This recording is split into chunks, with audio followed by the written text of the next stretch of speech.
예, 반갑습니다. 세속성자를 위한 고전읽기 이제 5강입니다. 플라톤 국가편 지금까지 계속 읽어오고 있는데요. 아마도 오늘 이제 5강이 제일 중요한 강의일 것 같아요. 그러니까 내용상으로 우리가 보통 플라톤의 국가 그러면은 보통 이제 듣는 이야기들이 여러 가지 들은 이야기들이 많은데 그 들은 이야기들의 대부분 내용들이 나오는 부분이 이제 오늘 강의에서 다뤄질 거예요. 그러니까 책에서는 이제 5권, 6권, 7권의 이야기인데 이제 오늘 이야기를 주로 할 내용은 뭐냐면 이제 철학자가 도대체 어떤 사람이냐. 그러니까 이제 우리가 철인 통치 이제 보통 얘기를 하는데 그래서 저도 철학 공부를 한다고 그러면 사람들이 정치할 거냐 이렇게 물어본 사람들이 대학교 때 많았어요. 제 대학생 때 굉장히 많이 물어봤었어요. 그러니까 철학 공부를 하니까 나중에 정치도 하면 좋겠네 뭐 이렇게 물어보신 분들 많았었는데 이제 정말 철인 통치라는 것이 도대체 무슨 의미이고 어떤 사람이 철학자이고 이제 어떤 내용인지 이것들을 좀 이번 오늘 5강 때 간략하게 제가 소개를 해드리도록 하겠습니다.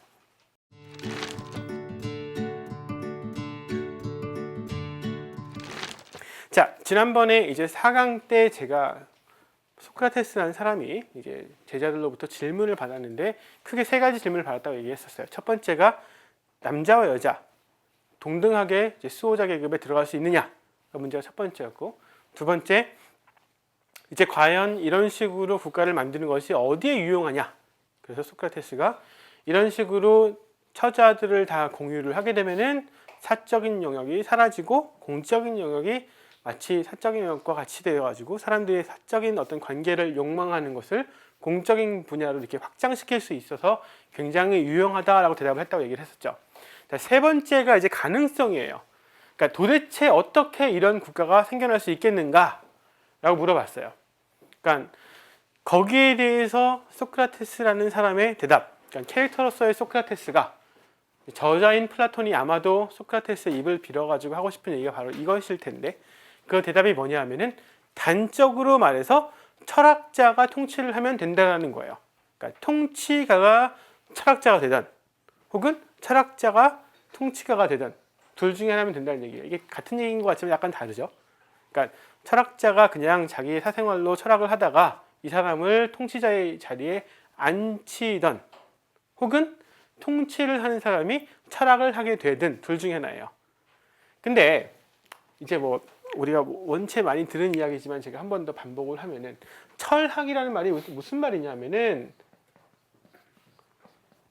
두 가지 말이 합쳐진 말이에요. 그리스어로 뭔가를 사랑한다라는 말과 그다음에 지혜라는 말이에요. 그래서 철학은 지혜에 대한 사랑이다 라고 얘기를 하죠. 이게 원래 철학의 의미예요. 그런데 여러분도 잘 아시겠지만은 지금 우리 이제 대학에서 가리키는 여러 가지 전공들과 달리 철학은 이름이 조금 달라요. 그러니까 예를 들어 가지고 신학 같은 경우는 theology죠. 뒤에 로고스라는 말에서 나온 러지라는 말이 붙거든요. 생물학 같은 경우는 biology 이렇게 붙고. 그러니까 우리는 보통 다른 전공들은 무슨 학 이렇게 붙이는데 우리말로 철학은 이제 학이긴 하지만은 원래 영어나 원어에서는 이런 종류의 로고스가 아직 안 들어가고 어떤 뭐랄까 사랑 이렇게만 되어 있어요. 근데 사랑은 이제 우리가 뭔가를 이제 욕구하고 갖고 싶고 뭐 이러는 건데 어떤 멈춰져 있는 것이 아니죠. 사랑은 계속해서 옛날에 이제 광고에서 변하는 거라고 얘기했었는데 뭐 꼭 변하지 않는다 하더라도 사랑이 이렇게 중지되는 경우들은 별로 없을 거예요. 그러니까 뭔가 중지됐다고 얘기한다면 내가 어떤 것을 좋아하는 마음이 중지됐다. 그러면 이제 사랑이 멈춘 것이지 사랑을 계속 하고 있다고 얘기할 수는 없어요. 그러니까 뭔가를 사랑하고 있다는 것은 그것에 대해서 욕구를 계속해서 갖고 있다는 의미이고 그리고 그것이 완전히 완수가 되지 않았기 때문에 계속해서 사랑한다고 얘기할 수도 있어요. 그러니까 내가 무언가 새로운 것을 갖고 싶다. 새로운 태블릿이 나왔다더라. 그래서 내가 그것을 너무나 갖고 싶다. 그 갖고 싶어하는 마음은 태블릿을 돈 주고 사게 되면 끝나요. 왜냐하면 가졌기 때문에. 어떤 것들을 욕구할 때 그 욕구하는 것을 완전히 자기 것으로 만들면은 그러면 사랑은 사실상 멈춰져요. 자, 연인 관계에서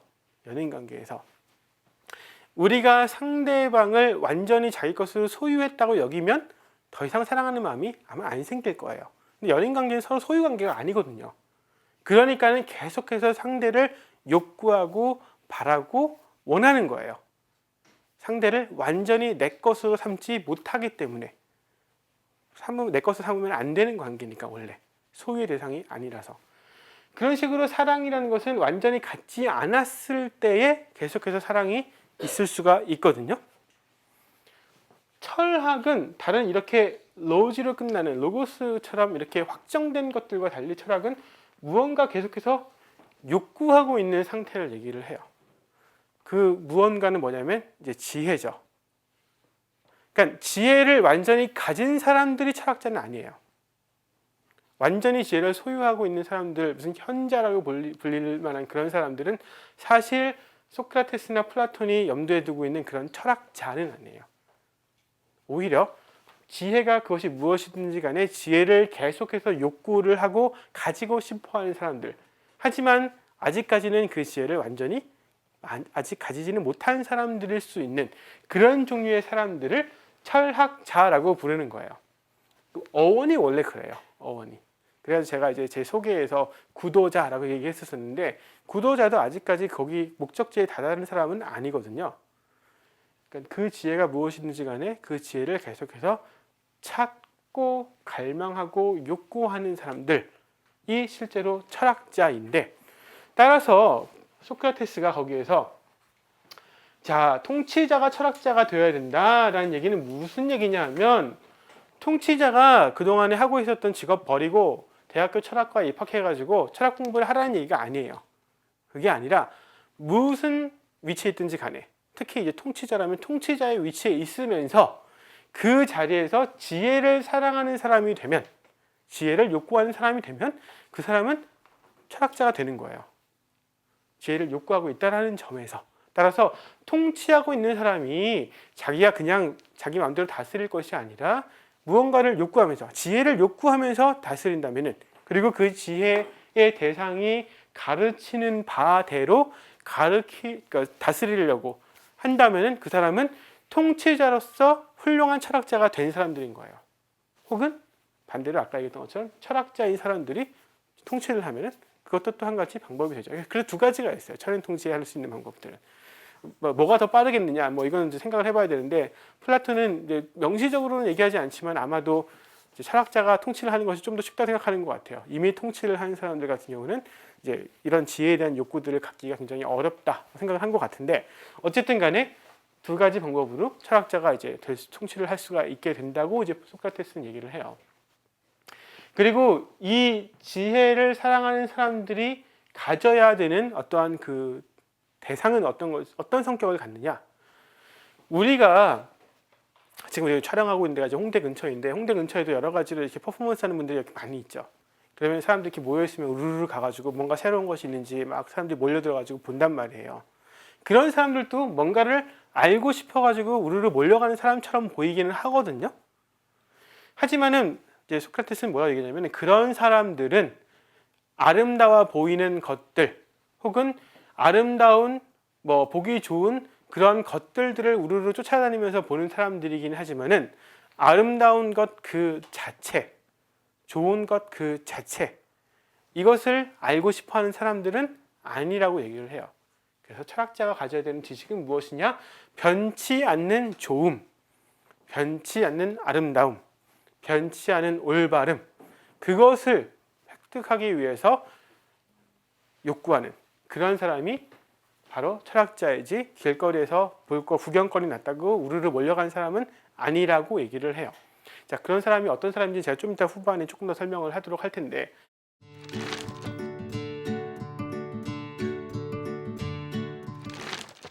자, 플라톤이 소크라테스 이렇게 얘기를 하니까 바로 제자들이 하는 얘기가 뭐냐 하면,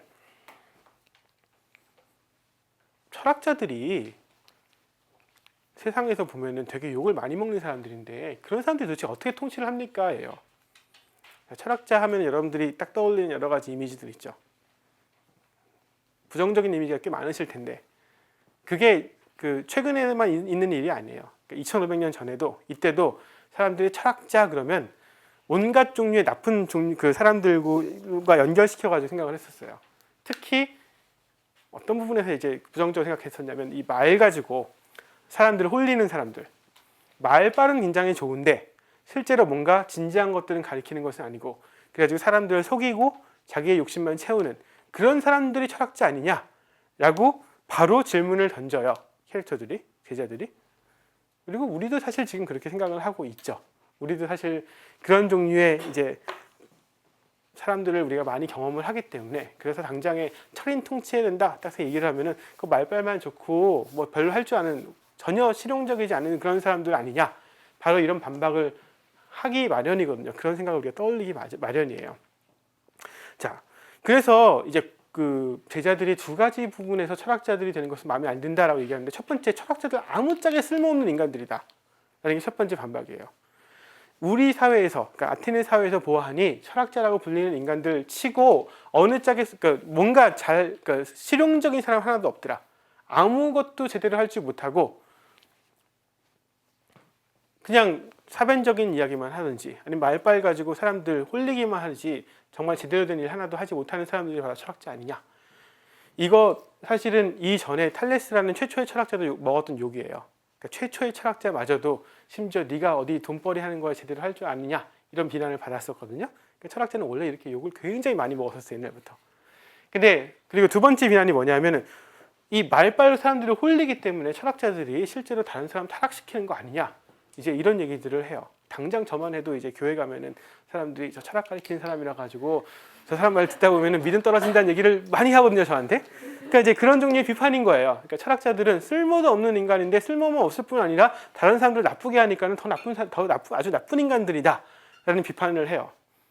사실은 소크라테스 같은 경우도 죽을 때의 그 죄명이 뭐였었냐면은 젊은이들을 타락시킨다는 거였거든요. 그러니까 철학자들이 그런 욕들을 많이 먹었었어요. 그러니까 제자들이 철학자가 통치한다 그러면 사람들 다 웃을 겁니다. 왜냐하면 철학자 그렇게 다른 사람들을 타락시키는 사람들이고 실제로 아무짝에 쓸모없는 사람들 아닙니까? 이제 이게 비판이었었거든요. 그러니까는 소크라테스의 대답은 뭐냐? 첫 번째, 사람들이 쓸모있다, 쓸모없다라고 얘기하는 평가는 별로 의미가 없다라는 거예요. 만약에 철학자가 진짜로 지혜를 사모하는 사람들이라면, 그래서 지혜를 알고 싶어서 갈망하는 사람들이라면, 그러면은 이 사람들은 진짜 이런 사람이라면, 철학자가 정말 이런 사람이라면은 어쨌든 다른 사람들보다 더 많이, 더 제대로 된 것을 아는 사람이기는 할 거예요. 사람들이 평가를 어떻게 하는지와 관계없이. 자, 여러분들이 만약에 이제 자동차 운전, 저기 책에서는 이제 항해사의 예를 드는데, 자동차 운전사 이제 운전을 하실 분을 고용을 해야 돼요. 여러분들이 지금 고용을 해야 되는데 어떤 사람을 고용하겠어요? 운전을 하는 기술을 가지고 있는 사람을 고용을 하겠어요? 아니면은 운전을 기술을 가지고 있는 것처럼 보이는 사람을 고용을 하겠어요? 여러분들의 생명이 달린 문제인데, 그때 다른 사람들이 평가는 저 사람이 운전을 잘하는 것처럼 보인다, 이렇게 얘기를 많이 한다 하더라도, 그리고 정말 운전을 잘하는 사람에 대해서는 그런 평가가 전혀 주어지지 않는다 하더라도, 우리가 정말 그렇게 아주 중요한 문제에 있어서, 특히 지식을 요구하는 그런 문제에 있어서는 우리는 당연히 사람들의 평가가 나쁘다 할지라도 정말 운전 실력이 있는, 운전 기술을 갖고 있는 사람을 운전하도록 맡길 것이 당연하거든요. 그러니까 소크라테스가 첫 번째 질문에 대해서 대답은 뭐냐면, 자, 철학자가 아무짝에 쓸모없다고 얘기하더라, 사람들의 평판은 그렇더라, 좋다는 거예요. 평판은 그럴 수 있지만 정말로 지혜가 있는지 없는지의 문제는 평판과는 전혀 관계가 없기 때문에 정말 지혜가 있는 사람이 통치를 하는 것이 맞을 거고, 그냥 우리도 지금 정치가들이 어떤 종류의 정치할 수 있는 종류의 능력을 갖추기를 바라잖아요. 지식이 있는 사람이기를 바라잖아요. 마찬가지로 지혜가 있는 사람이 통치를 하도록 맡기는 것이 당연한 문제일 테니까는 사람들의 평판은 우리가 고려할 필요가 없다라는 거예요. 두 번째 문제, 철학자가 사람들을 타락시키지 않느냐. 이 이야기에 대해서 소크라테스는 뭐라고 대답을 하냐면 두 가지 차원에서 얘기를 할 수 있다고 얘기를 해요. 철학자는 일단 아무나 될 거는 아니기는 해요. 기본적으로 갖추어야 되는 어떠한 그 재능들이 있는데, 근데 이거는 꼭 철학자만 그런 건 아니에요. 제가 계속해서 강조했던 것처럼 이 국가는 각자가 잘하는 것이 하나씩은 있는 사람들이 모인 국가거든요. 그래서 원래 자기가 태어날 때부터 갖고 있는 소질과 자질들이 있어요. 따라서 철학도 마찬가지로 원래 그러한 종류의 소질들을 갖추고 있는 사람이 공부를 해야 돼요. 여러 가지 소질들이 있는데 사람들을 타락시키게 되는 이유가 두 가지가 있는데 첫 번째는 뭐냐면 어렸을 때부터 철학을 할 만한 자질이 있는 사람들이 막 부추겨요. 야, 너 공부 참 잘한다. 우리도 그러거든요. 옆에서 막 너 참 공부 잘한다. 너 이것도 참 잘 빨리빨리 깨닫는구나. 아주 어려운 것들을 가르치니까 얘가 빨리빨리 네가 이해를 하고 그걸 설명도 잘하네. 막 그러면서 칭찬을 막 옆에서 해줘요. 그럼 어떻게 돼요? 애가 이제 애가 교만해지죠. 아, 내가 되게 잘났나 보다 생각을 하게 되는 거잖아요. 그래가지고 자기가 갖고 있는 지식을 막 뽐내려고 막 하게 되고 사람들에게 인정을 더 많이 받고 싶어가지고 자꾸만 앞에 나가가지고 얘기를 하게 되고 그러니까 공부를 더 하기보다는 어떻게 하면 사람들이 인정을 더 많이 받을까가 이제 이 애의 어떤 그 목표가 되기 시작해요. 그러니까 소크라테스는 뭐라고 얘기냐면 원래 그런 종류의 자질을 갖춘 애들은 보통 대부분 옆에서 주위에서 부추기고 하다 보니까 애가 망가진다라는 거예요. 망가지면서 그런 식으로 얘가 머리는 여전히 좋긴 좋으니까는 지 욕심만 그리고 사람들에게 평판을 좋게 듣고 싶어가지고 자기가 가지고 있는 머리를 계속해서 쓰면서 어떻게 하면 다른 사람들에게 자기가 멋있게 보일까만 머리에 계속 신경을 쓰다 보니 그런 식으로 지식을 추구해 봤자 그 지식은 남한테 피해만 끼친다는 거예요. 따라서 좋은 자질을 갖추었다 하더라도 제대로 양육받지 못하면 그거는 사람들에게 피해를 끼치는 게 당연하다는 거예요. 따라서 잘 교육시켜야 된다. 두 번째, 원래부터 자질을 갖추지 않은 사람들도 있어요. 그런 사람들이 그래도 이제 우리 사회도 마찬가지인데 우리가 철학에 대해서 부정적인 얘기를 하기도 하지만은 또 이제 요즘에 또 인문학 열풍도 있고 막 해가지고 이제 여러분들이 지금 이제 고전 읽기 관심 가지시는 것도 사실은 그런 부분이잖아요. 그래서 철학하면은 뭔가 좀 있어 보이기도 하니까 동시에. 그러니까 그런 평판도 이때도 있었어요. 마찬가지로. 그러니까 사람들이 원래부터 자기네들이 자질을 갖추고 있지 않은 사람들인데 철학하면 뭔가 있다니까 나도 철학 좀 해봐야지 하는 사람들이 많이 있었던 거예요. 이런 사람들이 철학 공부, 지혜에 대해서 탐구한다고 나서면은 결국에는 말빨만 늘려가지고 사람들을 말로 호리고 속이고 다른 사람들을 괴롭히는 그런 데만 쓰게 되는 거예요. 그러니까 원래 자질을 갖추지 않은 사람이 철학 공부를 열심히 하다 보니 사람들이 엉망이 되는 거거든요. 그래서 철학자는 아무나 되는 것이 아니라 원래 좋은 자질을 갖추고 있어야 되고 그 자질을 잘 교육을 통해 가지고 개발시켜야지 진짜 철학자가 되는 거예요. 그런 철학자는 남을 타락시킬 이유가 없다라는 게 소크라테스의 대답이에요. 그러니까 두 가지 비판. 첫 번째, 철학자는 쓸모없는 인간들 아니냐? 거기에 대한 대답은 쓸모가 없는지 있는지는 사람들의 평판인데 실제로 기술이 있는지 없는지에 대해서 우리가 판단할 때에는 평판은 별로 중요하지 않다예요. 두 번째, 사람들이 철학자는 남들을 타락시킨다고 하던데 그거는 일단은 원래 좋은 자질을 가지고 있었던 사람이 잘못 자라가지고 교만하게 자라가지고 그렇게 되는 경우도 있고 두 번째, 원래 자질도 갖추지 못한 사람이 기술만 그 테크닉만 배워가지고 철학 가지고 어떻게 해보려고 하다 보니까는 오히려 남에게 파괴적으로 되는 것 아니냐. 그렇기 때문에 그 두 가지의 경우가 있을 뿐인 것이고 실제로 좋은 자질을 갖춘 사람이 좋은 교육을 받으면은 그러면 그 사람은 훌륭한 철학자가 될 수가 있고 그러면 그 사람은 훌륭한 통치를 할 수 있는 그런 사람이 될 수 있을 것이다 라고 대답을 해요. 자, 그러면 이제 중요한 게 뭐냐면은 무슨 교육을 받느냐가 이제 중요해요.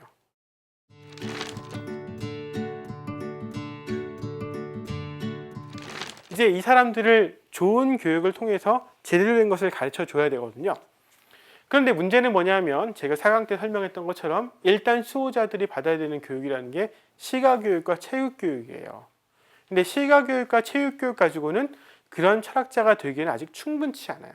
그래서 뭔가 추가적으로 더 깊은 교육을 해줘야 되는데 그것이 무엇에 대한 교육이냐? 조음의 이데아에 대해서 알도록 해주어야 된다는 게 소크라테스의 대답이에요. 왜냐하면 조음의 이데아라는 게 뭐냐? 좋은 것 그 자체이거든요. 이것은 그 자체로도 굉장히 좋은 것이고 모든 것들을 좋게 만들어주는 그런 원인이 되는 것이에요. 따라서 소크라테스는 뭐라고 얘기를 하느냐? 통치자의 가장 중요한 목적은 그 국가 전체를 좋게 만드는 거예요. 어떻게 하면 이 국가가 좋은 국가가 될 것이며 그 국가 안에 있는 사람들 한 명 한 명 한 명이 좋은 삶을 살게 해줄 것이냐. 이게 통치자가 해야 되는 책임이기 때문에 이 통치자가 가져야 되는 가장 궁극적인 알은 무엇이냐 하면은 무엇이 좋은 것이냐와 관련된 알을 가져야 된다는 거예요. 그리고 개별적으로 우리가 이 칠판도 참 좋은 칠판이네. 이 테이블도 참 좋은 테이블이네. 뭐 이 책장도 참 좋은 책장이네. 이렇게 얘기할 수는 있겠지만은 우리가 경험하는 모든 것들이 좋다라고 얘기를 할 수 있으려면은 머릿속으로 좋은 것에 대한 궁극적인 판단 기준이 있어야만 되거든요. 얘네들을 좋다고 우리가 얘기할 수 있는 것은 이것들과 다른 종류의 어떤 판단 기준이 우리한테 있기 때문에 그래요. 그런 종류의 판단의 궁극적인 기준이 되는 것이 바로 좋음의 이데아이고, 자, 철학자들에 대한 교육은 뭐냐면은 요거를 알 수 있도록 해주는 것. 좋음의 이데아를 알게 해주는 교육을 하는 것이 철학자에게 가장 필요하다고 얘기를 해요. 그래서 좋음의 이데아는 철학자가 배워야 되는 어떤 교육의 궁극적인 어떤 내용이 돼요. 무엇을 배울 것이냐? 철학자는 좋음의 이데아에 대해서 알아야 돼요. 근데 좋음의 이데아가 무엇이냐? 이제 이걸 어떻게 설명을 하냐면 소크라테스가 비유를 들어서 설명을 해요. 이제 국가편 여러분들 직접 읽어보시면은 비유들이 종종 나오는데 한 가지 주의하셔야 될 것이 무엇이냐면은 비유가 그 자체로 설명은 아니에요. 설명의 보조 수단이긴 하거든요. 하지만은 그 비유만으로 모든 것을 설명했다고 얘기하지는 않아요. 그래서 그거는 여러분들이 이제 읽으시면서 비유에서만 머무시지 말고 비유를 통해서 그 뒤에 숨어 있는 내용까지도 다 파악을 하셔야 되는데, 어쨌든 좋음의 이데아에 대해 설명하는 방식은 이런 식이에요. 자, 우리가 살아가는 세상에 사람이 있고 나무도 있고 개도 있고 꽃도 있고 이제 이렇게 여러 가지 다양한 것들이 있잖아요. 자, 이런 것들은 다 무엇에 우리가 의존해 가지고 살죠? 태양에 의존해서 살죠. 첫 번째로 이 사람이 꽃을 바라봐요. 나무를 바라봐요. 개를 바라봐요. 이것은 어떻게 가능해요? 물론 우리 눈에 시각이 있어야 되죠. 시각이 없으면 못 보죠. 그리고 얘네들이 어떠한 종류의 색깔을, 물론 이제 철학적으로 여러 가지 논의들이 많지만 얘네들이 어떤 속성을 가지고 있어야 될 텐데 그것만 가지고는 충분치 않죠. 태양이 여기에 빛을 비춰주어야만 돼요. 빛이 비추지 않으면 깜깜할 테니까 우리가 아무리 시각을 갖고 있다 하더라도, 아무리 얘가 아름다운 꽃이 아름다운 빨간색, 노란색을 띠고 있다 하더라도 우리 눈에는 이게 보여지지가 않아요. 이 속성과 우리가 가지고 있는 능력, 이것은 태양을 매개로 해서, 그러니까 태양이라는 매개가 있어야지만 우리에게 드러나는 것이거든요. 그리고 더 나아가서 아까 얘기했던 것처럼 또 태양은 이 모든 것들이 존재하게 되는 궁극적인 이유가 되기도 해요. 태양을 통해서 우리가 영양분들을 받고 살아갈 수 있는 에너지들이 이제 공급이 되거든요. 그러니까 플라톤은 뭐라고 얘기하냐면은 좋음의 이데아의 역할이 마치 이 태양의 역할과 흡사하다라고 얘기를 해요. 철학자가 가지는 지식이라는 것은 일단은 아까 잠시 얘기했었던 변치 않는, 잘 보이시나요? 것들에 대한 거예요. 변치 않는 것. 예를 들어서 아름다움 그 자체. 그 자체. 올바름 그 자체. 등등이고, 철학자는 물론 눈으로 보지는 않겠죠. 눈으로 보는 게 아니라 이제 지성의 힘으로 이런 것들을 이제 이렇게 바라보게 될 거예요. 일반 사람들은 아름다운 많은 다양한 종류의 것들, 아름다운 꽃, 아름다운 개, 아름다운 나무, 아름다운 사람을 바라보는데, 진짜 철학자는 이런 다양하게 변화하는 것들을 보는 것이 아니라 절대 변치 않는 아름다움 그 자체를 볼 줄 아는 사람이 되어야 되고, 올바른 그 자체를 볼 줄 아는 사람이 되어야지 제대로 통치를 할 수가 있는데, 이 사람이 얘네들을 보게 되는 것은 마치 이 그림에서와 마찬가지로 지성이 있어야지, 그러니까 시각이 있어야지 볼 수 있는 것처럼 지성이 있어야지 볼 수 있어요. 그리고 아름다움 그 자체, 올바름 그 자체, 절제 그 자체, 얘네들은 이 자체로 어떠한 종류의 속성이 있기는 있어야 돼요.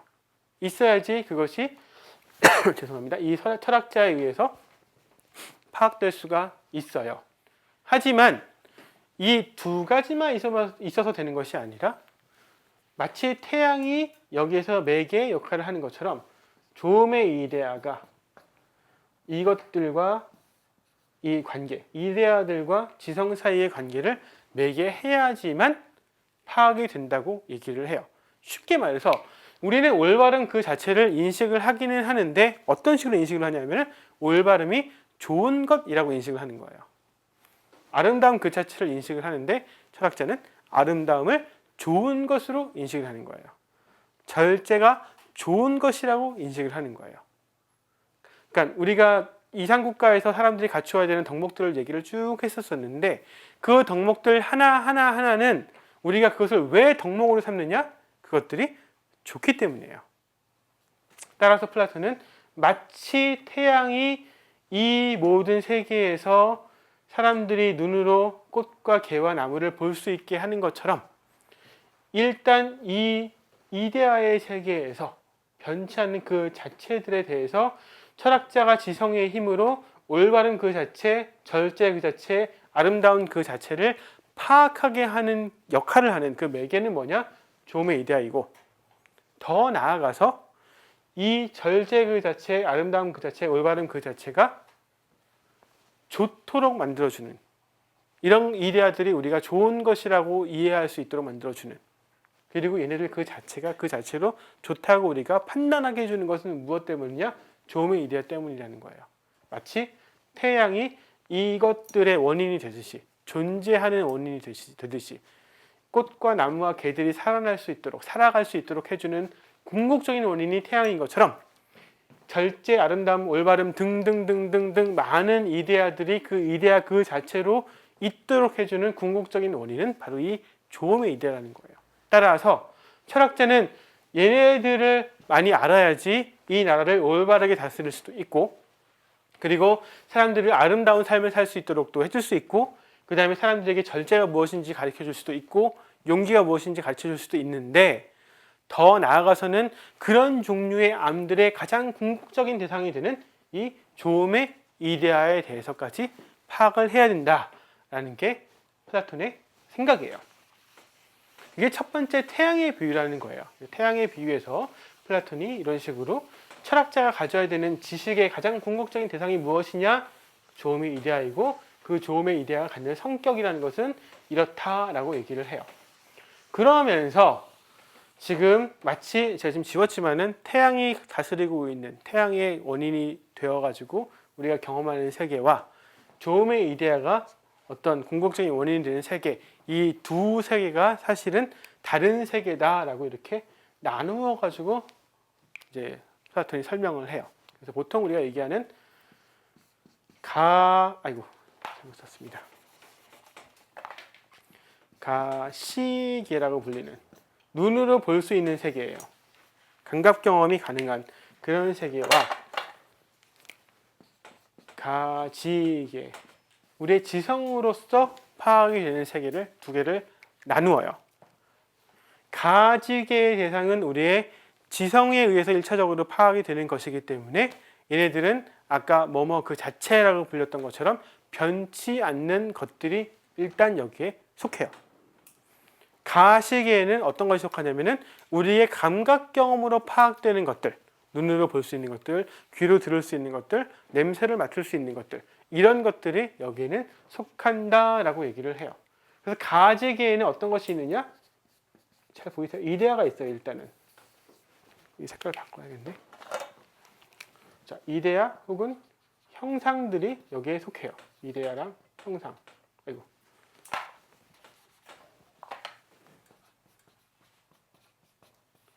자, 우리가 형상이 뭐냐, 이데아가 뭐냐, 이제 조음 그 자체가 뭐냐, 정의 그 자체가 뭐냐 설명은 우리가 할 수 있을 텐데 어떤 방식으로 그것을 눈으로 보여봐라 이렇게 얘기할 수는 없거든요. 눈으로 보여지는 것들은 아니에요. 그래서 얘네들은 우리가 머릿속으로 지성적으로 지성에 의해서 파악 가능한 것이기는 하지만은 이것들은 우리 감각 경험으로서 포착되는 것들은 아니에요. 가시계에서는 우리 눈으로 보는 것들이에요. 그래서 올바른 사람, 아름다운 꽃, 뭐 이런 것들이 우리의 감각 대상이에요. 우리가 눈으로 보고 이 꽃은 참 아름다운 꽃이구나 라고 판단을 해요. 혹은 참 아름답게 생긴 사람이네, 참 올바른 사람이네, 이런 판단을 해요. 하지만 꽃은 언젠가는 시들죠. 따라서 그 아름다움은 언젠가는 잃어버리겠죠. 사람은 올바라 보이긴 하지만은 계속해서 일관적으로 올바르게 사는 건 참 어려운 일이에요. 살다 보면은 여러 가지로 뭐 가끔은 이 정도는 좀 괜찮지 않을까, 넘어가주면 좋지 않을까, 아무도 안 보니까 이러면서 올바르지 않은 행동을 할 수도 있어요.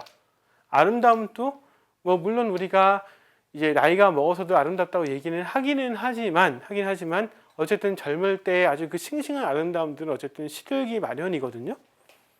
따라서 여기에 속하는 것들은 아름답고 뭐 절제가 있고 올바르고 뭐 좋고 이런 것들은 다 그렇게 변할 수 있는 가능성이 있는 것들이에요. 하지만 여기에 있는 형상의 세계에 있는 것들, 좋음, 올바름, 절제 이런 것들은 일종의 우리에게 정의, 데피니션이기 때문에 이것들은 변할 수가 없어요. 변할 수 없는 것들이라서 항상 그 자체로 변치 않는 것들이에요. 그리고 항상 그 자체로 변치 않는 것은 우리의 감각 경험의 대상에서는 없죠. 변치 않는 게 없잖아요. 우리 세상에서 우리가 경험하는 것 중에서는. 따라서 이런 것들은 지성에 의해서 판단이 되는 것, 파악이 되는 것이고 이렇게 변하는 것들은 우리의 시각에 의해서, 감각 경험에 의해서 파악이 되는 것이에요. 근데 가지개에는 또 한 종류의 것들이 더 있어요. 여기에 어떤 것이 있냐면 수학적인 대상들이 여기 포함이 돼요.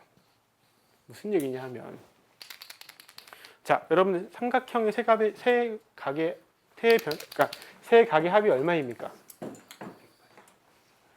삼각형의 세 각의 합은 180도죠, 그렇죠?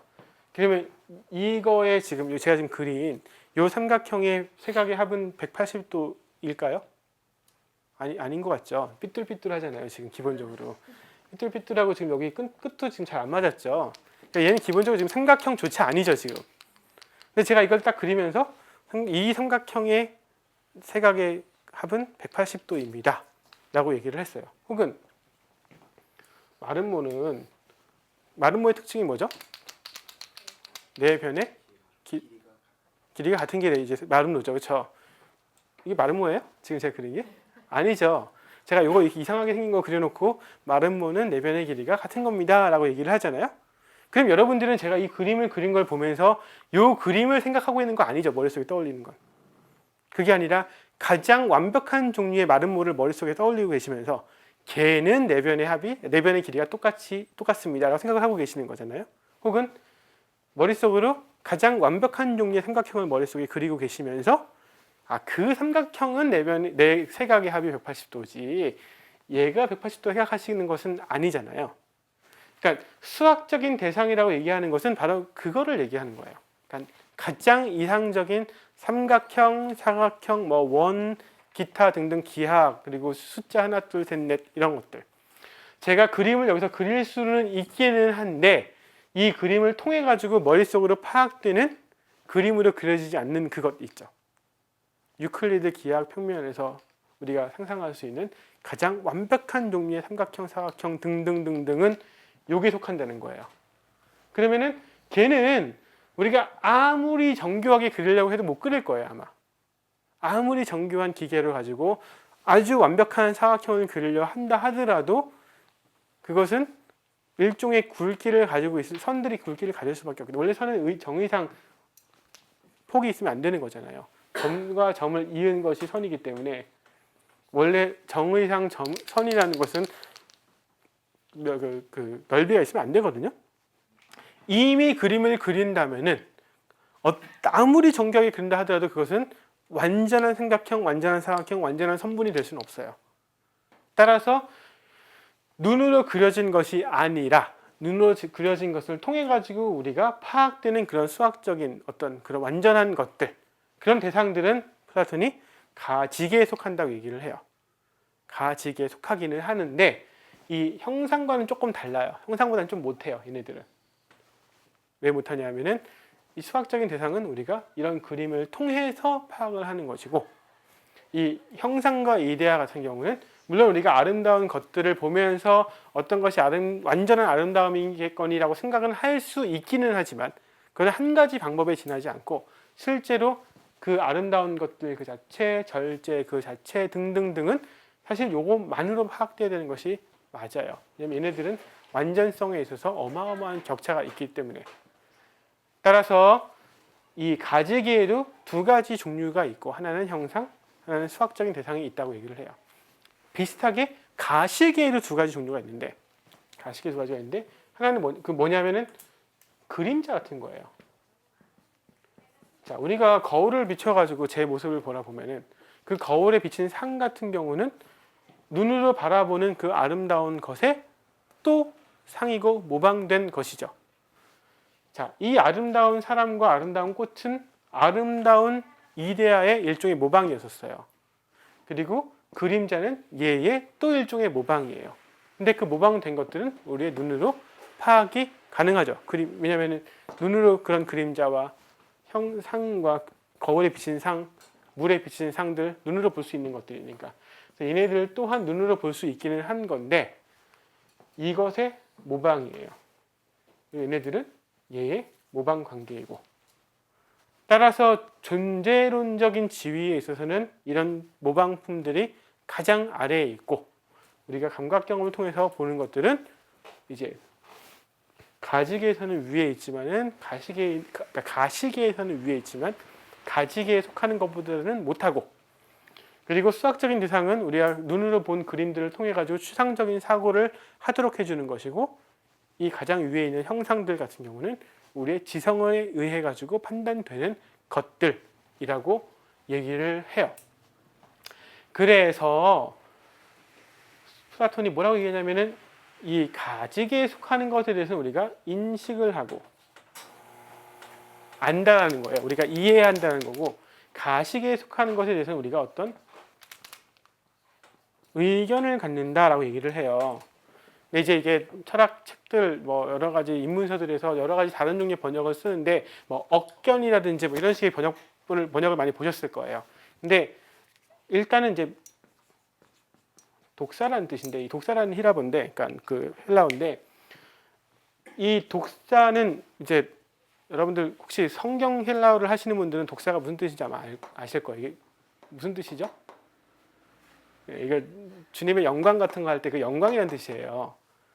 주님의 영광스러워 보이신다. 그 영광이 이러이러하게 인간에게 나타나기 때문에 그런 거거든요. 이게 독사라는 말은 원래 어디서 난 거냐면 도케인이라는 단어가 있어요.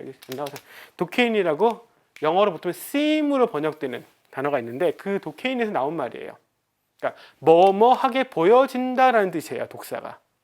그러니까 가시계에 있는 것은 얘네들은 변하는 것이기 때문에 우리에게 아름다운 것으로 보여지는 것들이에요. 하지만 진짜 아름다운 건 아니죠.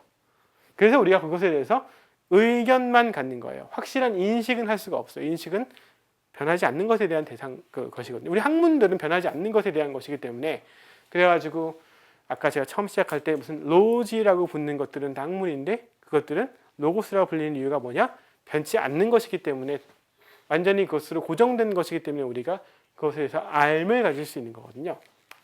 인식하거나 암이란 말씀인데 그런데 변하는 것에 대해서는 우리가 확고한 종류의 알을 가질 수는 없어요. 언제 변할지 모르기 때문에 내가 저 사람 참 잘 아는데 저 사람 참 착한 사람이야.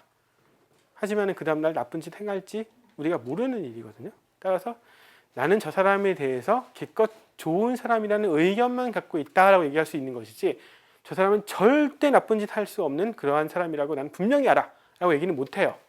그런 것처럼 가시계에 있는 것에 대해서는 우리가 의견만 가질 뿐이에요. 그렇게 나에게 보여지는 것에 대해서만 알 수 있다 라는 게 플라톤의 생각이에요. 생산자들은 여기에 대해서 알아요. 지금 일단 기본적으로 변하는 세계에 속하는 신발과 뭐 집과 옷과 농사 이제 이렇게 하기 때문에 하지만은 철학자들은 이것에 대한 알을 가지고 있어야지 이 사람들을 제대로 다스릴 수 있다고 보는 거죠. 자, 4강에서 잠시 얘기했었던 시인들은 그때 시인들의 문제점이 무엇이냐? 원래 사람들이 하나의 자기 일만 해야 되는데 모방을 하기 때문에 이 사람 저 사람 흉내를 내가지고 정작 자기의 원래 자기의 일이 없기 때문에 욕을 먹는다고 했었는데, 플라톤이 싫어한다고 얘기했었는데, 또 한 가지 이유가 여기 있는 거예요. 시인들은 요기를 하거든요. 지금 가시계에 있는 것들을 흉내를 내요. 진짜는 여기 있는데 진짜의 모방품인 우리의 눈에 보이는 것들을 다시 모방을 하니까 그 시인은 급이 훨씬 낮은 일을 하고 있는 거예요. 존재론적인 차원에서. 그러니까 다시 한번 얘기하지만 여기서 얘기하는 시인들은 뭔가 새로운 것들을 창작해내는 사람들이 아니에요. 창작해내는 사람들로서의 시인들이 아니라 순수하게 예술적인 어떤 그 창작 능력을 가지고 없었던 것들을 만들어내는 그런 시인들을 얘기하는 것이 아니라, 여기서는 이전에 있었던 일들에 대해서 이야기를 전해주는 사람으로서의 시인이고, 그 사람들은 가시계에 보여지는 것들을 베껴가지고 이제 보여주는 사람들이므로 모방품, 진짜 그러니까 모방품의 모방을 다시 만드는 사람이기 때문에 덜 중요하다는 거예요.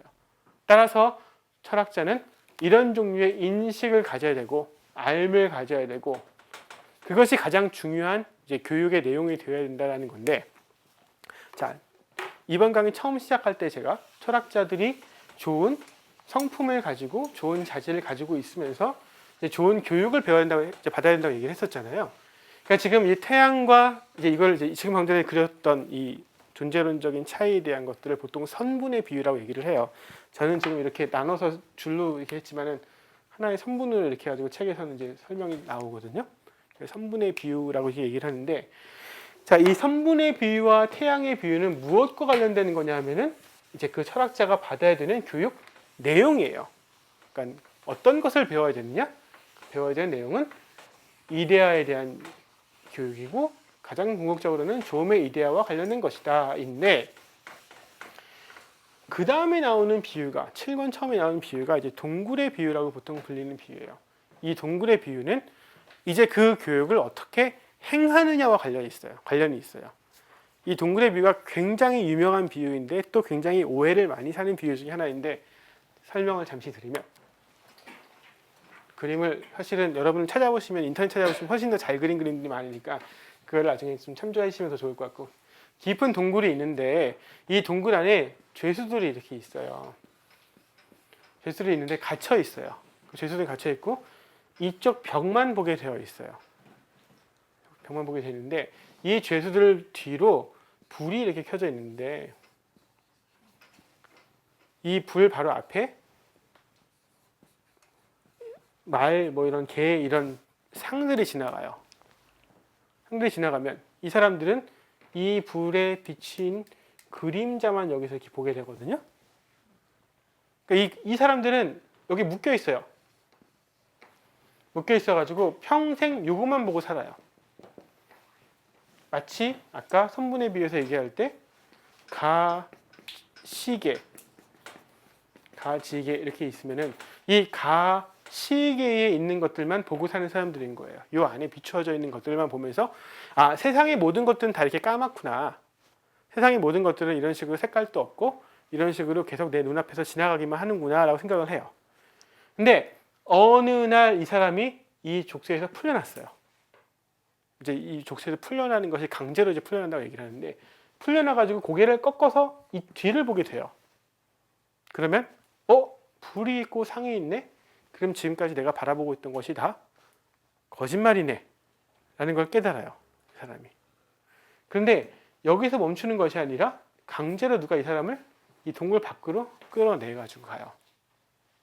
밖에 나갔더니 여기 개도 있고 나무도 있고 꽃도 있어요. 나가봤더니 이 사람이 밖에 나가면은 맨 처음에 어두컴컴한 데 있다가 밖에 나오니까 눈이 굉장히 이제 깜깜하게 잘 안 보이겠죠. 지금 저도 여기 지금 조명들이 많이 켜져 있어가지고 사실 눈이 굉장히 부신데, 이것처럼 눈이 부셔가지고 맨 처음에 얘네들을 바로 못 볼 거예요. 바로 못 보는데 여기 밝은 것에 익숙해지면은 이것들을 바라보고, 아, 내가 지금까지 완전히 속아 살았구나. 여기 밑에서는 그림자만 바라봤고, 혹은 그림자도 이것에 비추어진 상을 바라봤었는데 진짜는 여기 밖에 있었구나를 깨닫는 거예요. 그리고 더 나아가서 사실은 얘네들을 꽃으로, 나무로, 개로 이렇게 만들어주는 궁극적인 원인인 태양까지도 이 사람이 이제 보게 될 거예요. 그러면 이 사람이 이제 여기에 완전한 이런 종류의 지식을 이제 갖게 되는 거죠. 자, 여기에서 가장 중요한 계기가 뭐냐면, 이 사람이 진짜를 보게 되는 계기가 뭐냐면은 고개를 이쪽을 보다가 뒤로 돌린 거거든요. 소크라테스가 국가라는 그 책에서 이제 주인공인 소크라테스가 7권에서 얘기하는 게 뭐냐면, 교육이라는 게 뭔가 새로운 내용들을 머릿속에 집어넣어주는 것이 아니라고 얘기를 해요. 그 시대의 소피스트들은 자기들의 교육 전문가다라고 얘기를 하면서 머릿속에다가 대단히 많은 데이터들, 인포메이션들을 막 넣어주는 사람들이 생각을 했었어요. 우리도 지금 우리 사회에서도 교육이 그런 거라 생각하죠. 사실 그래가지고 어렸을 때부터 여러 가지 교과들을 이제 초등학교 때부터 배우는데 거기에 내용들을 많이 외우는 게 우리가 많이 교육을 받는 걸 생각하잖아요. 근데 이 국가편에서 소크라테스를 통해서 플라톤이 얘기하는 건 뭐냐면, 진짜 교육은, 특히 철학자가 받아야 되는 진짜 교육은 뭐냐, 그런 종류의 내용들을 더 많이 알게 되는 것이 아니라 고개를 돌리는 거예요. 새로운 것들을 바라보게 만드는 거예요. 책에서는 혼의 전환이라고 나오거든요. 자기가 그 지성의 힘이 그동안에 향하고 있던 것들을 이전에 자기가 생각하기에 여기 것이 진짜라고 생각했었는데 그게 아니라 진짜 세계를 바라볼 수 있도록 몸을 돌리는 거예요. 그리고 밖으로 나오게 하는 것, 이것이 진짜 교육이라고 얘기를 해요. 따라서 기존의 철학자들이 받던 교육들, 그러니까 철학자 아니라 그 전에 이제 받았던 시가교육이라든지 체육교육, 이것 가지고는 이렇게 혼을 완전히 돌이키는 것은 불가능하고, 이렇게 혼을 돌이키기 위한 여러 가지 교과 과목들이 있는데 수학과 기하학과, 입체기하학과, 천문학과, 화성학 이런 종류의 교육들을 배워야 된다고 얘기하는데, 그런 종류의 학문들을 배우면서 철학자들이 깨달아야 되는 것은 무엇이냐면은, 아까 제가 수학, 기하학 얘기하면서 삼각형을 보지만은 이 삼각형을 보는 것이 아니라 진짜 삼각형을 우리가 보잖아요. 머릿속으로 생각하잖아요. 그것처럼 이런 종류의 세상을 바라보면서도 이 철학자가 진짜 해야 될 것은 무엇이냐?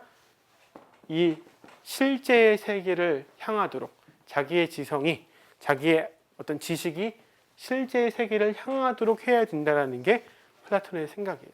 그리고 교육이라는 것은 무엇이냐? 그런 식으로 이전에 바라보지 못하는 것들을 바라볼 수 있게 해주는 것이 진짜 진정한 교육이라고 얘기를 해요. 사실은 어쩌면 제가 뭐 교육 전문가는 아니지만 우리나라에서 이제 초중고등학교에서 대학교도 마찬가지예요. 이런 종류의 교육은 정말 행해지지 못하고 있는 것 같아요. 많은 종류의 정보들은 머릿속에 계속 넣으려고 하는데 학생들한테 더 많이 알아라고 요구는 하지만은 정말 제대로 된 관점을 갖도록은 못 해주고 있죠, 지금. 따라서 그 학생들이 가지고 있는 그 지식들을 가지고 그것을 제대로 써먹지를 못해요. 그리고 그 지식을 넘어가지를 못해요. 자기네들이 머릿속에 간직하고 있는 그 내용들을 마치 컴퓨터 하드드라이브에 데이터들이 들어있는 것처럼 많이 저장은 하고 있을지를 모르지만은 그것을 어떻게 이용할 것이냐, 그리고 그것을 어떻게 활용해가지고 더 좋은 일을 할 것이냐, 더 나아가서는 그것들을 넘는 종류의 새로운 지식들을 어떻게 하면 창출할 것이냐에 대해서 별로 관심이 없어요. 지금 하지도 못하고. 그러니까 플라톤 마찬가지. 그 시대의 교육도 비슷했어요. 그 시대의 교육도 비슷했고, 철학자는 최소한 새로운 관점들로 직접 실제를 볼 수 있도록 생각을 전환시킬 줄 알아야 된다는 게 가장 중요하다는 거예요. 어떤 교과의 내용들을 많이 머릿속으로 외우는 것, 그거는 별로 도움이 안 되고, 실제로 이만큼 수호자로서 자라왔다면 꽤 많이 배워왔기 때문에 이제 내용은 충분히 알 수 있을지 모르는데, 정말 중요한 건 뭐냐? 혼이 방향을 바꿔야 된다는 거예요. 새로운 것들을 바라볼 수 있어야 된다는 거죠.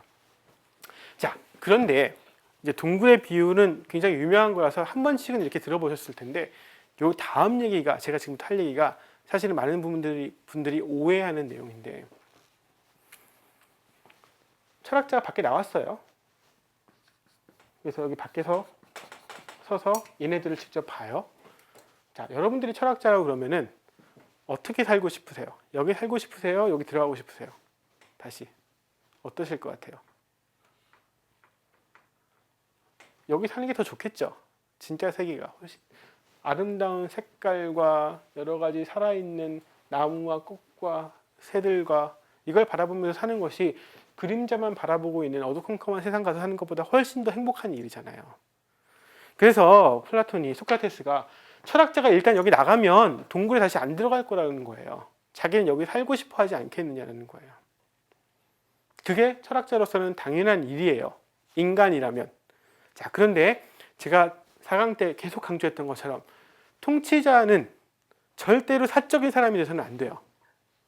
이 사람이 지금 이 얻은 지식은 절대로 사적인 차원에서 사용돼서는 안 돼요. 실제를 바라봤으면 그 실제는 다른 사람들을 위해서 쓰여져야만 해요. 특히 이 공동체는 원래 자기가 잘하는 것을 바탕으로 해서 계약을 맺은 공동체이기 때문에.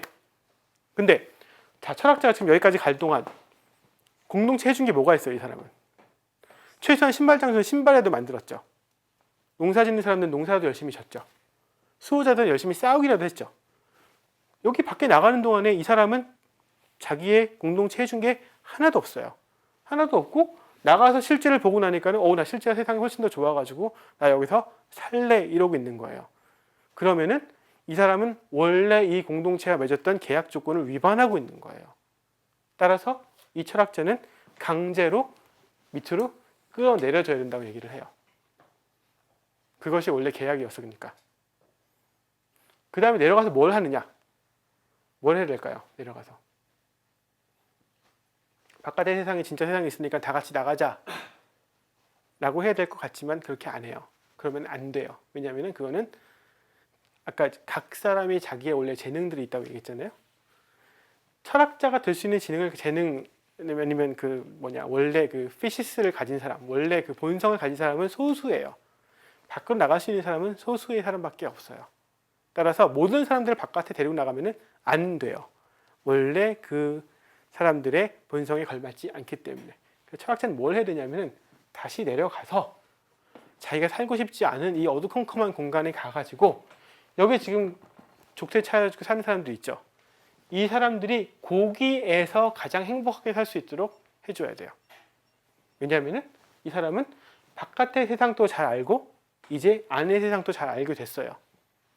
따라서 이 안의 세상에 그대로 들어가서 이 안의 세상에서 그곳을 가장 아름답게 만드는 것, 여기랑 가장 비슷하게 만드는 것이 이 사람의 역할이에요. 이 사람들을 데리고 밖에 나가는 것이 목표가 아니라 다시 내려가서 이 사람들과 함께 거기에 머물러 있는 것이 이 사람이 해야 될 일이고 그것이 국가에 대해서 빚을 갚는 방법이에요. 원래 자기가 지금까지 받은 것이 있었기 때문에. 그러니까 이 비유가 사실 오해를 되게 많이 사는 게 마치 예수 그리스도처럼 다른 사람들을 구원할 자로서 비유가 사용되는 경우들이 굉장히 많은데 실제로 플라톤은 그렇게 얘기 안 해요. 모든 사람들이 밖에 나가서 실제를 볼 자격이 있지 않아요. 제가 그래서 플라톤과 기독교를 서로 연결시킬 때 조심을 해야 된다는 부분들이 바로 그런 것들인데 플라톤이 생각하고 있는 세상에서는 실제를 바라볼 수 있는 사람은 굉장히 소수에 지나지 않아요. 원래 그런 본성을 가진 사람은 굉장히 적어요. 그것이 안 되는 사람들은 굳이 데리고 나오는 것은 그 사람한테 오히려 해를 끼칠 뿐이에요. 원래 생산자인 사람은 동굴 속에 머물러 있어야 돼요. 동굴 속에 머물러 있으면서 실제를 보고 온 사람이 잘 다스려 주면은 그 이야기를 잘 듣는 것이 가장 좋다라는 거예요.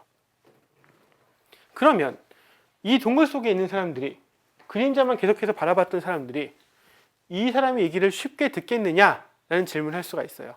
왜냐하면은 이 사람이 내려가가지고 야 밖에 나가면은 니네들은 지금 그림자만 보고 있는데 요거 진짜가 밖에 막 뛰어다녀 라고 얘기를 하면 이 사람들이 알아듣겠어요? 무슨 말인지? 못 알아들어요. 그래서 사람들이 철학자를 싫어할 거라는 거예요. 죽이기까지 할 거고. 어디서 네가 아는 척 하느냐 지금 네가 뭘 안다고. 특히 이 사람이 만약에 바로 딱 들어오면은 밝은 데서 어두운 데 들어가면 앞이 잘 안 보이잖아요. 그럼 들어와가지고 야 너 밖에서 들은 거 뭐 그런 거 봤다고 얘기하는데 너 지금 보이는 그림자를 한번 설명해봐라 얘기하면은 밝은 데 있다가 들어왔으니까 어두운 거 잘 설명 못 한단 말이에요. 네가 어디 가가지고 어디 뭘 보고 하는지 모르겠는데 이 그림자 하나 제대로 우리가 지금 바라보고 있는 이 세상 하나 제대로 설명 못하면서 뭐를 네가 안다고 얘기하느냐 그러면서 멸시하고 비난하고 결국 죽이려까지 들 거예요. 하지만 그럼에도 불구하고 이 철학자는 공동체랑 맺은 계약이 있기 때문에 돌아가야 되는 거예요. 돌아가서 자기는 여기에 들어가가지고 그 죽을 위험을 감수하고라도 지식을 가지고 있으므로 인식을 가지고 있으므로 알을 가지고 있으므로 그 알을 사용해서 이 사람들을 좋은 곳으로 만들어야 된다는 거예요. 자, 예수 그리스도처럼 사람들을 구원해 가지고 밖으로 나가지 않는 것은 이제 기독교랑은 달라요. 하지만은 비슷한 점이 없지는 않아요. 자, 우리 그리스도인으로서 우리가 세상을 살아갈 때 우리의 책임 중에 하나는 뭐냐면은 어쨌든 이 세상은 타락한 세상이긴 하지만 이 세상에서 하나님의 통치가 가능하면 이루어질 수 있도록 우리가 최소한 노력을 하는 것은 또 우리의 책임이기도 해요. 두 가지 방법이 있죠. 우리가 사람들을 구원해가지고 이 세상은 어차피 망한 세상이니까 우리 나가자. 그래가지고 세상 다 버리고 우리 저기 산에 들어가가지고 우리끼리 공동체를 만들든지 아니면은 요즘에도 막 시끄러운 분들 이제 있으시죠. 그러니까 어디로 이제 노아의 방주 타고 가가지고 우리 이제 하나님이 이제 전쟁이 일어날 뭐 하실지도 모르니까 우리 나가서 피하자. 이것도 한 가지 방법이겠지만 우리는 그렇게 안 하잖아요. 우리가 취할 방법은 그게 아니라 우리가 실제로 살아가고 있는 구체적인 삶의 현장에서 그 현장에 가능하면 하나님의 통치가 이루어질 수 있도록 우리 하는 것이 우리의 목적이잖아요.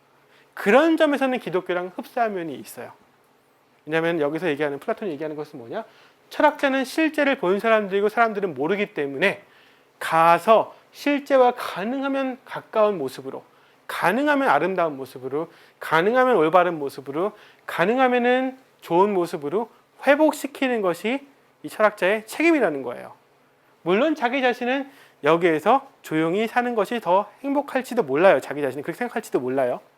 우리도 내가 그리스도인이 됐으니까는 나는 이제 조용히 기도원에 들어가서 혼자 기도하면서 사는 것이 가장 행복하겠네. 그래서 주님과 함께 동행하면 얼마나 좋을까 이렇게 생각하지만 실제로 그것이 그리스도인의 삶으로서 가장 이상적인 것은 아니죠. 그것보다는 우리의 치열한 삶의 현장으로 돌아가서 그곳을 가능하면 하나님의 나라와 가깝게 만드는 것, 그것이 그리스도인의 책임인 것처럼 플라톤도 지혜를 가진 철학자는 거기에 사는 것이 자기한테 더 좋을지는 모르지만은 이 사람의 원래 책임은 뭐냐? 자기가 속한 공동체에 대해서 자기의 지식으로서 갚을 책임이 있는 거예요. 따라서 이 사람의 통치하는 것은, 이 사람이 이 국가에 내려가서 통치하는 것은 사실은 자기는 별로 원치 않는 것 중에 하나인데 마치 어두운 동굴 속으로 돌아가는 것이라서 자기 자신은 별로 기뻐하지 않을지도 모르지만은 실제로 해야만 하는 일종의 의무라는 거죠. 이 사람에게는. 마치 우리가 그리스도인으로서 천국을 소망하지만 이 어려운 세상에서 살아가야만 되고 그냥 버티는 것이 아니라 그 세상을 가장 하나님의 나라와 가깝게 만들어내는 것처럼 철학자 또한 이 세상을 자기가 봤었던 그 실제 세상과 가능하면 비슷하게 만드는 것이 이 사람의 목표예요. 자, 이렇게 철학자는 혼을 전환함으로써 새로운 관점을 가짐으로써 기존에 바라보던 것과 다른 것들을 바라봄으로써 이제 정말 어떤 것을 욕구해야 되며 어떤 것들을 사모해야 되며 어떤 지식을 가지려고 노력을 해야 되는지가 이제 분명해졌어요. 이런 종류의 교육을 통해서 철학자가 생겨나는 것이고 그런 종류의 이제 알을 가지는 사람이 통치를 할 때 이 동굴 안은 가장 행복한 곳이 될 수가 있다라는 게 플라톤의 주장이에요. 자, 5강은 여기까지 하겠습니다.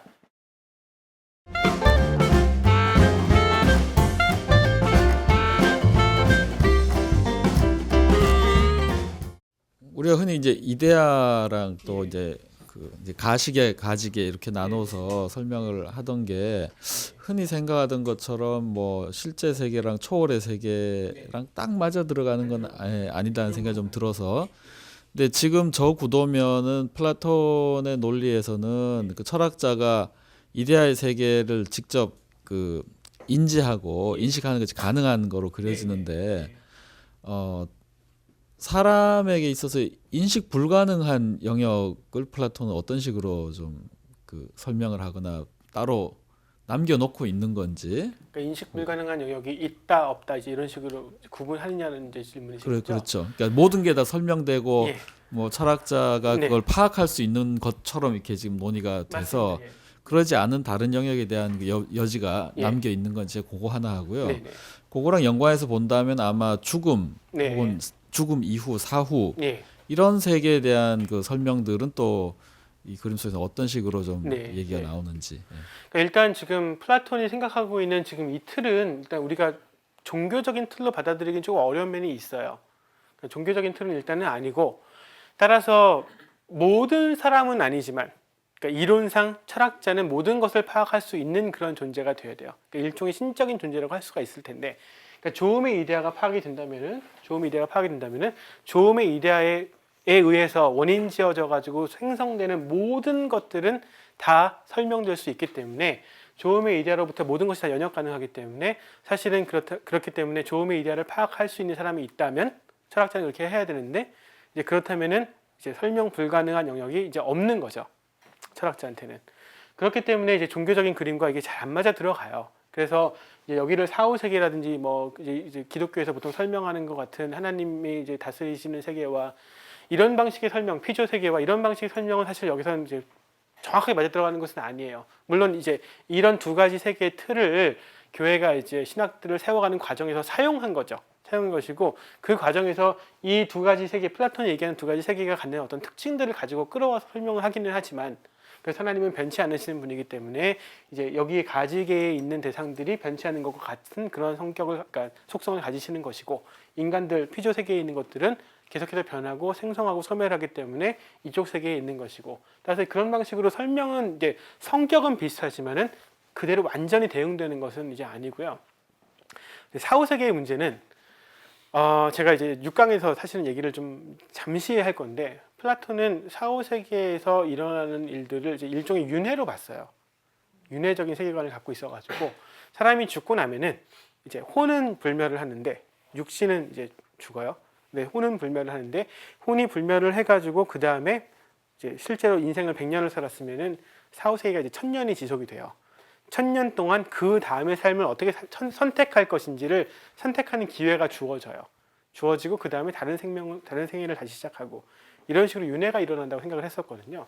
근데 이제 그 1000년의 기간 동안에 다음 생을 어떻게 선택하느냐, 요거는 이제 그 전의 생애 때 업보가 아니라 이전의 생애 때 이 사람이 가지고 있었던 어떤 덕목들을 통해서 다음 생애가 뭐가 좋을지를 결정을 한다, 이렇게 얘기를 하거든요. 그래서 철학적인 삶을 살았던 사람 같은 경우는 철학적으로 계속해서 이렇게 욕구하고 사는 것이 훨씬 더 좋은 삶이라서 그런 좋은 삶을 다음에도 선택을 할 텐데, 만약에 굉장히 찌질하게 가난하게 살았던 사람 같은 경우는 굉장히 부자의 삶을 욕구하면서 계속 힘들게 살았을 것이라 가지고 1000년 후의 삶을 선택할 때는 이제 참주와 같은 막 자기 마음대로 행할 수 있는 이런 삶을 선택할 것이고, 뭐 이렇게 얘기를 해요.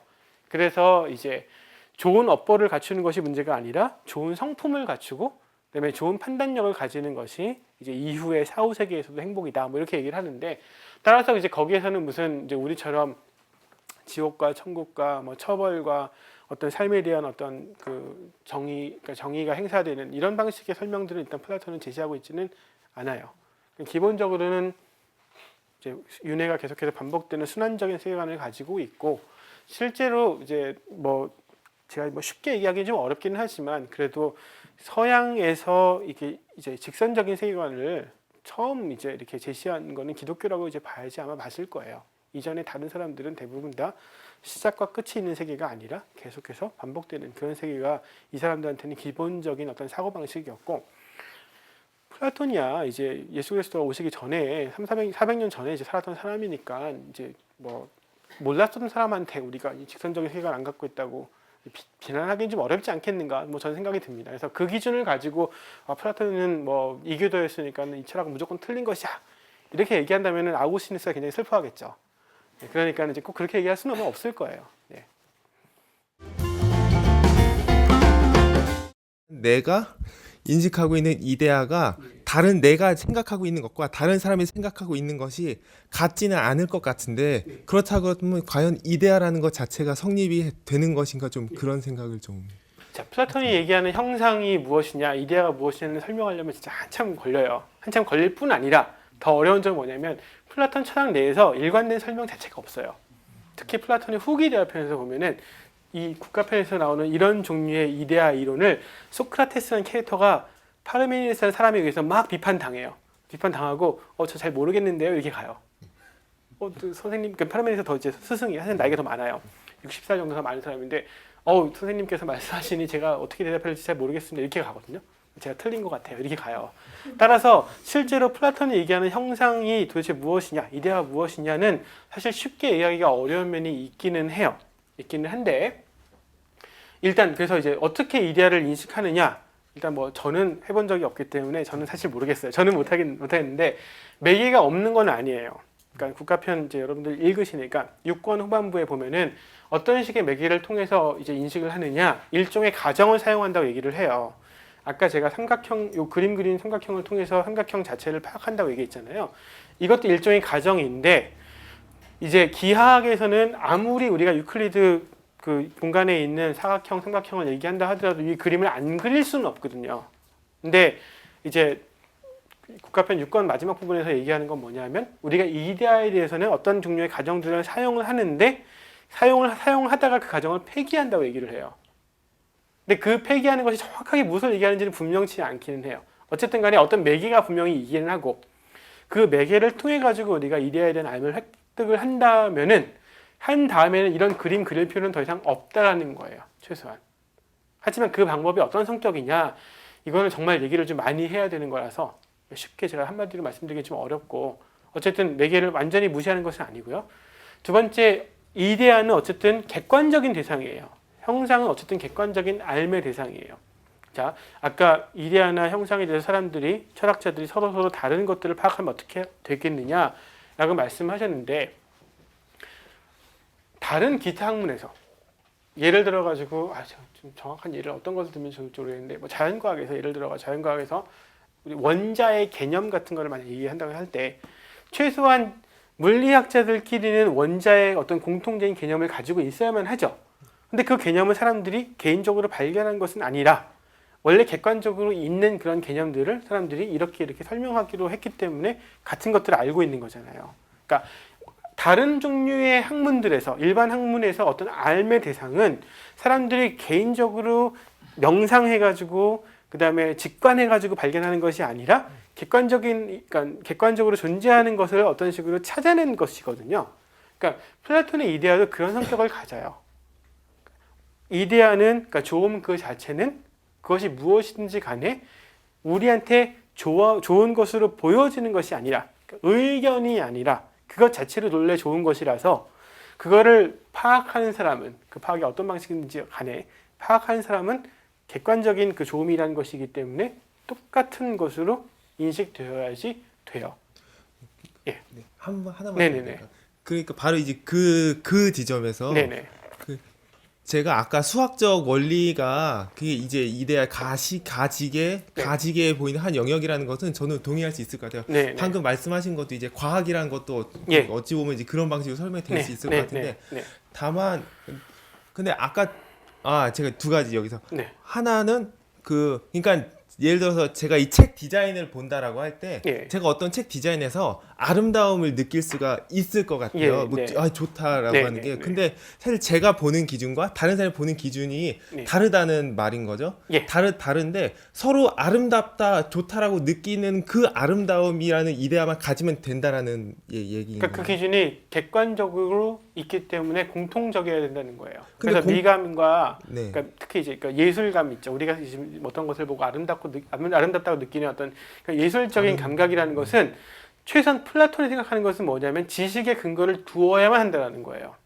뭔가를 알아야지 정말 이것이 아름답다는 판단이 가능하다는 건데 현대 이제 미학에서 얘기하는 그런 아름다움에 대한 감각 같은 경우는 그런 지적인 요소들이 배제되잖아요.